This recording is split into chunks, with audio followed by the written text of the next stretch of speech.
When we saw you guys coming over the horizon, it was like, oh God, we've been saved. It was the most amazing feeling because we honestly did not believe that we would survive another 24 hours in the current situation. We had no idea what to expect, but when we saw that big gray ship coming, it was just relief. It was. We thought we had it bad during the entire trip, and then that 24 hours of being towed. Kid you not, that was the scariest moment in the entire trip. And when we saw you guys, it was like, are we gonna be saved? Because it's been a couple hours, and when we saw you on the horizon, we were just like, yes! You're here! And then when we heard you, and you're like, seen him, we're just like, can you hear us, And they're like, yes we can, and we're just like, we're being saved. And then you kept going past us, and we had to call your bridge and say, do you realize that we're in your stern starboard and you have passed us? And they said, yes, that's part of our procedure. And I said, okay. We're gonna make it. Because after so many times of having people turn away from us after hearing us, we're just like, please, realize that we're still here. And when it was confirmed, we were just like, okay, just checking. Everybody on the ship knew because they were doing their job outside. Eternally grateful. So tell me about the plan of the trip. When y'all started out, where you started and what was the plan for the trip? We started in Honolulu, Hawaii. We started in Honolulu, Hawaii on May 3rd, 2017. Yep. And we planned a roughly 18-day moderate cruise speed trip to Tahiti, Mo'area, and Papeete. And from there, we wanted to actually just travel around the 20,000 or so islands in the South Pacific. We expected the trip to take roughly 6 months because by November, you have to leave that area for hurricane season. So we knew that we would be back in Hawaii by October. Yeah. And when did things go south? When did y'all? The first night. The first night. We got into a Force 11 storm, and it lasted for 2 nights and 3 days. And when we were through with that, we were empowered to know that we could withstand the forces of nature. The boat could withstand the forces of nature. And we decided not to return back to Hawaii, but to continue on in our journey because we believed that everything quote unquote shook out and we'd be all right. Yes. And the F-11 storm is when the masts first went. Spreader? The spreader actually, the bolt holding the spreader to the root collar at the mast bent. Yeah. And we realized that it was starting to shake. And about 700 miles away from Hawaii, it finally went clink. And I said, okay, we can probably nurse it, you know, down to the next major island in Kiribati. Yep. And we'll be able to stop there and seek safe haven and get up on the mast and fix it.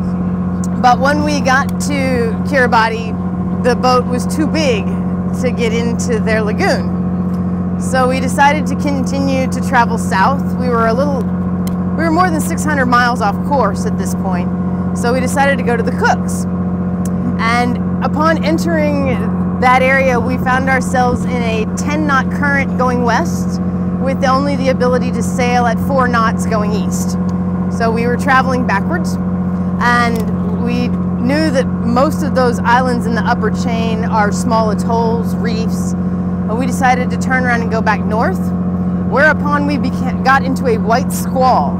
And it was a pretty serious, around the end of May, 25th. And the storm had dropped copious amounts of water, and it flooded the cockpit, which actually ended up flooding the ignition and the starter for the boat.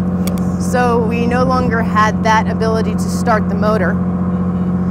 And we got pushed into what's called the Devil's Triangle. It is an area 160 west and about 0 degrees at the equator, where boats go in, but they very rarely come out. And if they do, there are no people on them. And we learned that that was a tiger shark location. And the tiger sharks figured that we had entered their living room and we were not leaving fast enough. And they decided to let us know it was time to proceed forward. But us being the landlubbers that we have been and the greenhorns in the sailing world did not understand their language. Not at all. When did y'all realize y'all weren't going to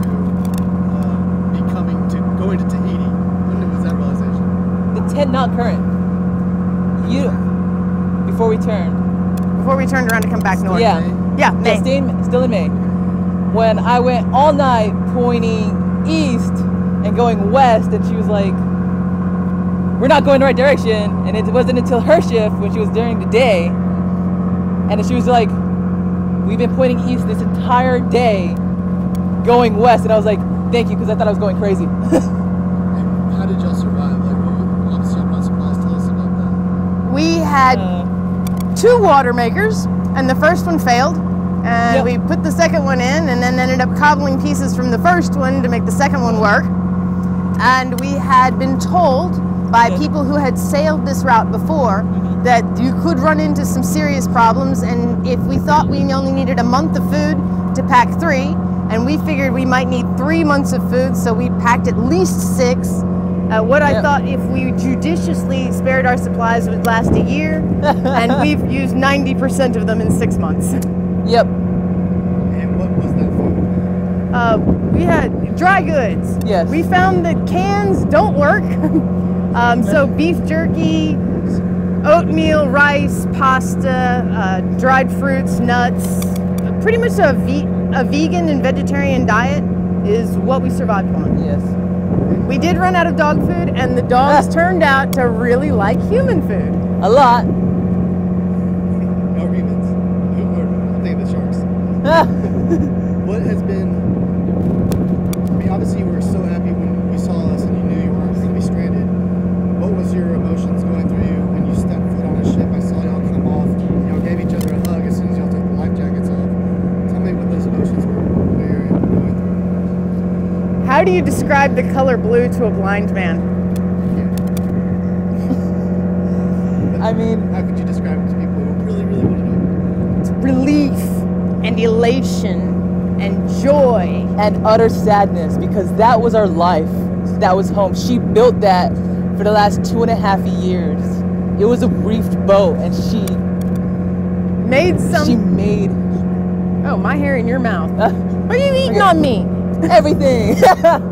But you were sad to see the boat go. Tell me about that. okay, like I was saying, she spent 2.5 years building that boat, and everyone was laughing at her, saying, "Oh, this is not what you do." But she knew in her head, it's like, this is mine. This is my life.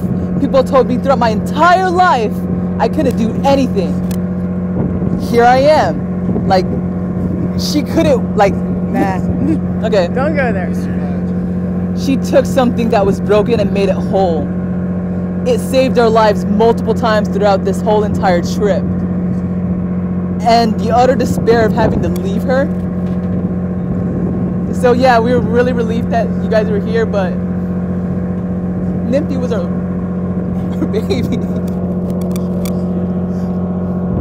And she's strong, and we have the bilge on, and we're just hoping to get her back. The guys, we weren't sure if we were gonna get Reveille at 0600 and have to stand up and do jumping jacks and run around, or if we were gonna be quarantined into a tiny corner. We knew that we'd be the new kids on the block and that everybody would know who we are, but we don't know anybody else. And we don't know the rules or anything. And we knew that stories would fly that had nothing to do with the actual truth, and that people would come up to us, you know, kind of sideways and be like, "We heard you're from China." And I'm like, no, we're not from China. So, but you guys opened your arms and your hearts to us and gave us things like toothbrushes and soap, and helped us figure out how to get from place to place on the boat. And you're so human, and and pure and clean. I mean, Yeah. wow! I've never seen anything. Well, okay. My bathroom on the boat is as clean as this boat, but just about nothing else in the world is. Yeah. And any thoughts else you want to share with about this whole experience? In a million years, I was joking with someone about 10 years ago, and they said, what happens when you go out to sea and you get broken? And I said, oh, the Navy will come save me. No lie. It really happened. And then it happened, and we were just like, wow. We saw that a decade away. Anything else you'd like to add? Thank you. Thank you. Like, really, we're so grateful. Humbled.